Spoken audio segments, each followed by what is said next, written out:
तो धीरे धीरे क्या होगा, शरीर कमजोर होगा, इम्यूनिटी वीक होगी, और बीमारियां होगी, बीच में बुखार आते हैं, वो कोई भी सीजनल बीमारी, तो उसका प्रभाव पड़ता है।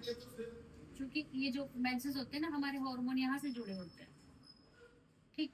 तो हम कुछ भी स्ट्रेस लेते हैं तो उसका भी प्रभाव पड़ता है, सीजन बदलता है उसका भी प्रभाव पड़ता है, खान पान बदलता है उसका भी प्रभाव पड़ता है। तो क्या करना है, अपनी दिनचर्या ठीक रखनी है, बहुत ज्यादा कुछ नहीं करना, नॉर्मल लाइफ ही जीनी है, खुश रहना है। जो चीजें हो रही है उन्हें बहुत ज्यादा स्ट्रेस नहीं लेना, बस देखना है कि हमारे पीरियड्स रेगुलर रहें। और जो नॉर्मल साइकिल होती है 3 से 4 दिन, किसी किसी की 7 दिन भी चल सकती है, तो डरने की बात नहीं कि मुझे तो 7 दिन हो रही है। वो ध्यान रखना है कि नॉर्मल है। ठीक है, पर डे 1 या 2 या 3 पैड होते हैं, किसी को बहुत ज्यादा हैवी फ्लो हो रहा है।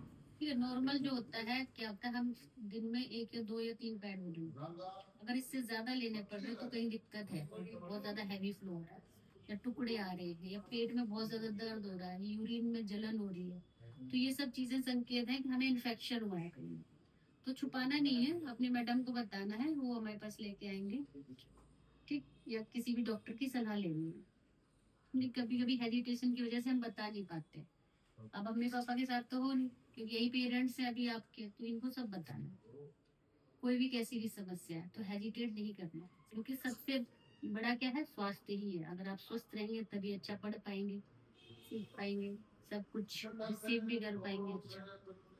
तो ये चीजें हैं। ठीक। और क्या है कि जैसे पीरियड्स में थोड़े से हाइजीन रखनी पड़ती है ना। जैसे गांव में हमारे मिथ डाला जाता है कि उस समय नहाना नहीं, डेली नहाना। ऐसा नहीं है कि हमें नहाना नहीं है, नहाना भी नहीं, तो जितनी हम साफ सफाई रखेंगे ना, उतना ही अपने आप में अच्छा भी फील करेंगे, और पीरियड्स भी अच्छे रहेंगे, कोई इन्फेक्शन होने के चांसेस भी नहीं रहेंगे। अच्छा, दूसरी समस्या है कि छोटी छोटी बच्चियां हैं, माल नरिशमेंट, प्रोटीन की कमी, खान, इसकी वजह से सफेद पानी की शिकायत आ जाती है। सफेद पानी जाता है ना, तो उसके लिए भी मेहनत करनी है। उसके लिए क्या है, मखाने खा सकते हो आप, आंवला, रावी आंवला खा सकते हो, दालें प्रॉपर खानी, क्योंकि बच्चे सब्जियां नहीं खाते हैं ना, आनाकानी करते हैं। तो सब्जियां खानी है, हर 6 महीने पे कीड़ों की दवा दिलवा लीजिएगा, डीवर्मिंग करवानी है। ठीक, कीड़ों की दवा लेनी है।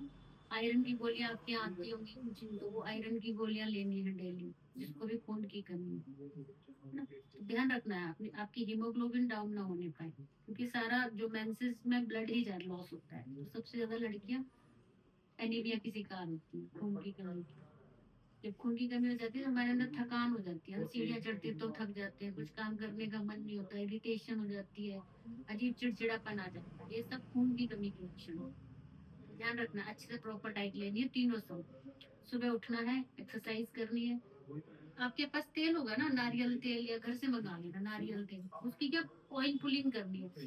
लगभग 10 ml नारियल का तेल या तिल का तेल अपने पास रखना, मुंह में डालना है, और 2-3 मिनट तक रोक के रखना है। ऐसे करके 2 दिन, उससे क्या होगा ना, आपके जो दांत है ना, मसूड़े, ये सब मजबूत होंगे, चेहरे भी पर ग्लो आएगा।